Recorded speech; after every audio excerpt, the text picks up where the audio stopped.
আসসালামু আলাইকুম ওয়া রাহমাতুল্লাহ। একটা খবর এসেছে, মার্কিন যুক্তরাষ্ট্রের নবনিযুক্ত রাষ্ট্রপতি ডোনাল্ড ট্রাম্প বলেছেন পুরো বিশ্বের উপর শুল্ক আরোপের একটা বিষয় তিনি চিন্তা করছেন। আমরা দেখেছি মেক্সিকো, কানাডা, ইউরোপ, তারপরে চায়না এগুলোর উপরে সে ট্যাক্স দিতে। ভারতের উপরও নানা রকমের ট্যাক্স দিচ্ছে। এখন পৃথিবীর এগুলো হচ্ছে বড় বড় ইকোনমি, যে ছোট ইকোনমিগুলো আছে সেগুলোর উপরও তিনি ট্যাক্স দেওয়ার হুমকি দিচ্ছেন। যেমন বাংলাদেশের মতো কিছু অনুন্নত দেশ, দক্ষিণ আফ্রিকার কিছু অনুন্নত দেশ আমেরিকাতে শুল্কমুক্ত বা অল্প শুল্কে প্রবেশাধিকারের সুযোগ পায়।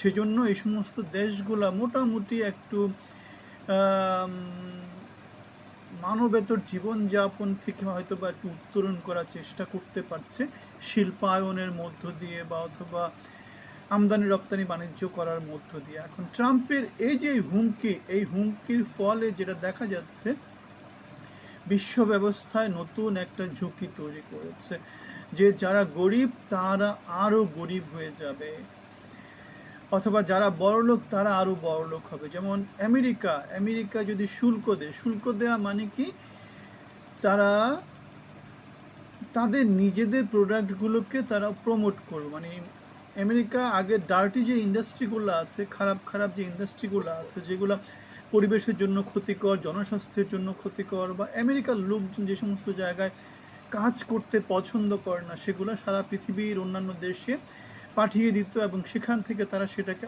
আমদানি করত। এখন আমেরিকা নিজেকে কি করছে, প্রোডাকশন হাউস হিসেবে বানানোর চেষ্টা করছে। এটা অবশ্যই আমেরিকার জন্য ভালো পলিসি, কিন্তু সারা পৃথিবীর জন্য সেটা আবার খারাপ।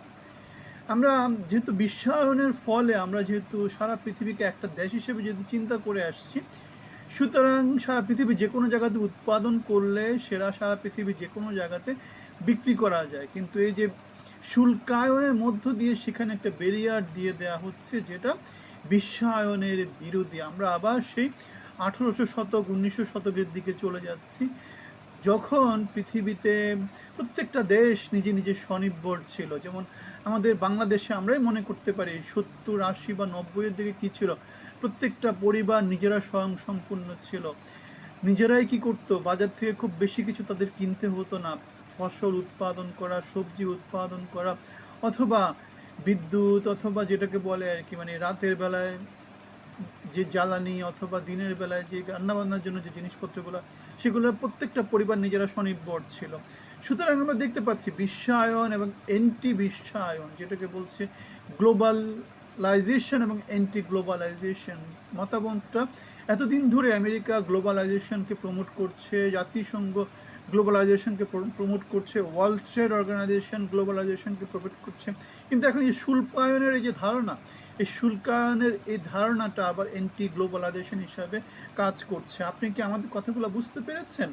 যদি না বুঝতে পারেন কমেন্টে বলবেন যে কোন জিনিসটা বুঝতে পারেননি। সুতরাং আমরা দেখতে পাচ্ছি পৃথিবীতে যেই ডমিনেটিং যে পাওয়ারগুলো আছে সেগুলো কিভাবে চিন্তা করে তার উপর ভিত্তি করে পৃথিবীর অনেক কিছু কিন্তু চেঞ্জ হয়। পৃথিবীতে আমাদের মতো হয়তো বা আমরা যারা খুব ছোট মানুষ, আমরা যারা খুব ছোট দেশ, তারা পৃথিবীতে ফুটপ্রিন্ট রাখতে পারি না, নিজেদের সোসাইটিতেও রাখতে পারি না।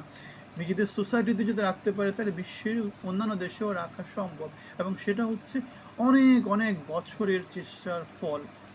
বাংলাদেশের ইকোনমি যদি, বাংলাদেশকে যদি পৃথিবীতে ভূমিকা রাখতে হয় কি করতে হবে, বাংলাদেশের জনগণকে শিক্ষা দিতে হবে, বাংলাদেশকে শিল্পায়ন করতে হবে, বাংলাদেশকে স্বনির্ভর করতে হবে, বাংলাদেশের পণ্য সামগ্রী সারা পৃথিবীতে চায়নার মতো করে ছড়িয়ে দিতে হবে। এবং চায়না যেরকম করে এখন ওয়ার্ল্ড ডমিনেশন করছে, আমেরিকা যাই কিছু করছে সব হচ্ছে মেক আমেরিকা গ্রেট অ্যাগেন। আপনারা কি সেটা বুঝতে পারেন? মানে আমেরিকার শ্রেষ্ঠত্ব ধরে রাখার জন্য। চায়না যেহেতু এখন আমেরিকার জন্য হুমকি হয়ে গেছে, এখন চায়না আমেরিকাকে, মানে আমেরিকা চায়নাকে ঠেকানোর জন্য যত রকম পন্থা আছে সব প্রয়োগ করছে। এই যে শুল্কায়নের মধ্য দিয়ে যে চাপটা দেওয়া হচ্ছে, সেটা হচ্ছে চায়নাকে ঠেকিয়ে রাখার জন্য, এবং আমেরিকা সেটাতে সফল হতেও পারে। বিকজ দিন শেষে ইকোনমি হচ্ছে খুব বড় একটা ইন্ডিকেটর, যেটা দিয়ে কি করা হয়, সারা পৃথিবীতে ডমিনেশন করা হয়। আপনারা এই কথাটা শুনেছেন কিনা আমি জানি না। At the end, the one with the most amount of gold does win. মানে যে লোকের কাছে সবচেয়ে বেশি টাকা আছে, যে লোকের কাছে সবচেয়ে বেশি সম্পদ আছে, দিন শেষে সেই কি হয়, সেই জিতে যায়। মানে জিতে যাওয়া মানে কি, এখানে নৈতিকতা বা অনৈতিকতার কথা বলছি না, বলছি হচ্ছে জিতে যাওয়া, যে তার উদ্দেশ্যটা সে হাসিল করবে। এখন আমেরিকা যেহেতু সারা পৃথিবীর মডেল এবং তারা যেহেতু সবচেয়ে বেশি সম্পদ তাদের হাতে আছে এবং সারা পৃথিবীকে যেহেতু তারা শোষণ শাসন করার মতো তাদের মিলিটারি পাওয়ার আছে, ইকোনমিক পাওয়ার আছে, তারা যা চায় সেটাই হবে, অন্য কেউ তাদের সামনে দাঁড়াতে পারবে না। যেমন তারা চেয়েছিল মেক্সিকো উপসাগরকে আমেরিকান উপসাগর করার জন্য, তারা সেটা করেছে। তারা এখন চাচ্ছে গ্রিনল্যান্ডকে তাদের দেশে নিয়ে নেওয়ার জন্য। আজকেও দেখলাম ডোনাল্ড ট্রাম্প মনে হয় গ্রিনল্যান্ডের কথা বলেছে। গ্রিনল্যান্ড তাদের সিকিউরিটির জন্য খুব বড় একটা ভেরিয়েবল।